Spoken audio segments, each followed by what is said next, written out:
मंडळी, मेलबर्नच्या कसोटी सामन्यात ऑस्ट्रेलियाकडून भारताला तब्बल 184 धावांनी दणदणीत पराभव स्वीकारावा लागला।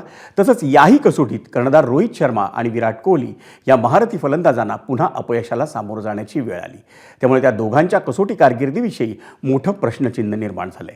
रोहित शर्मा आणि विराट कोहली या दोघांनीही कसोटी क्रिकेटमधून निवृत्त व्हावं असा एक सूर देशात निघतोय।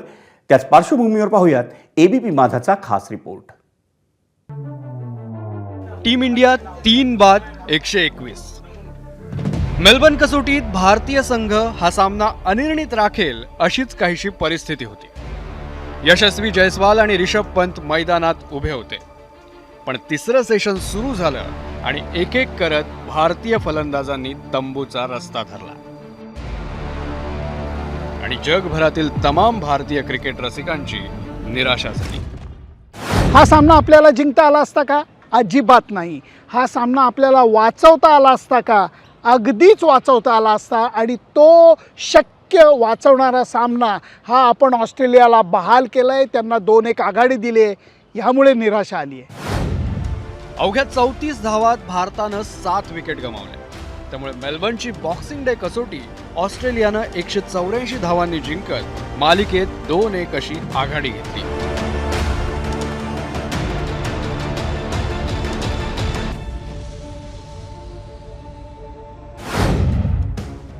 मेलबर्न कसोटीतल्या या पराभवानंतर टीम इंडियाचे 2 खेळाडू सध्या रडारवर आलेत। कर्णधार रोहित शर्मा आणि अनुभवी फलंदाज विराट कोहली।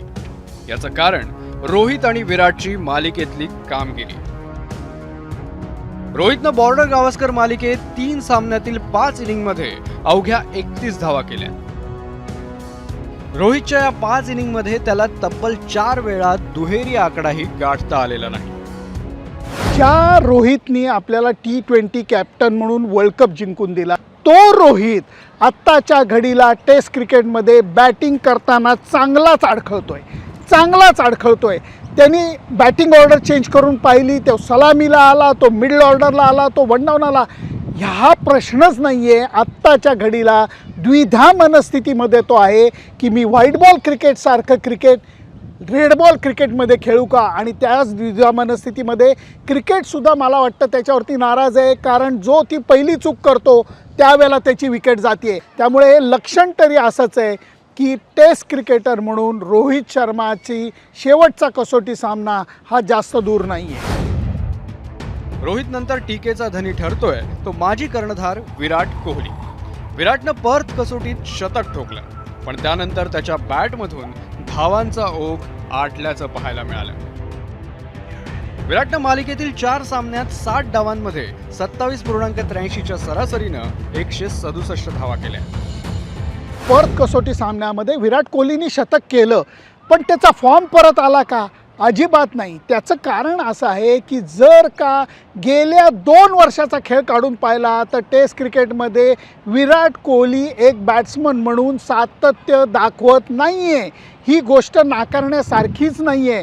आणि ह्याच्यामध्ये या सिरीजमध्ये आपण जर का पाहिलं तर आउटसाईड दी ऑफ स्टंप तो किती वेळा आऊट झालेला आहे।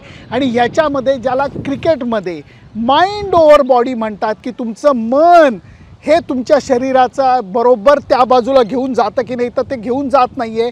त्यालाही माहिती आहे आपण अनावश्यक उजव्या स्टंपच्या बाहेरचा बॉल खेळतोय, पण ते त्याला कंट्रोल करता येत नाही आहे। भारतीय संघातल्या या 2 दिग्गज आणि अनुभवी फलंदाजांची ऑस्ट्रेलिया दौऱ्यातली ही कामगिरी नक्कीच त्यांच्या लौकिकाला साजेशी नाही, पण त्यांच्या या कामगिरीनं आता अनेक प्रश्न उपस्थित केले आहेत। रोहित आणि विराटनं T20 फॉर्मॅटमधून आधीच निवृत्ती घेतली आहे। आता या दिग्गजांची कसोटीतूनही निवृत्तीची वेळ जवळ आली आहे का?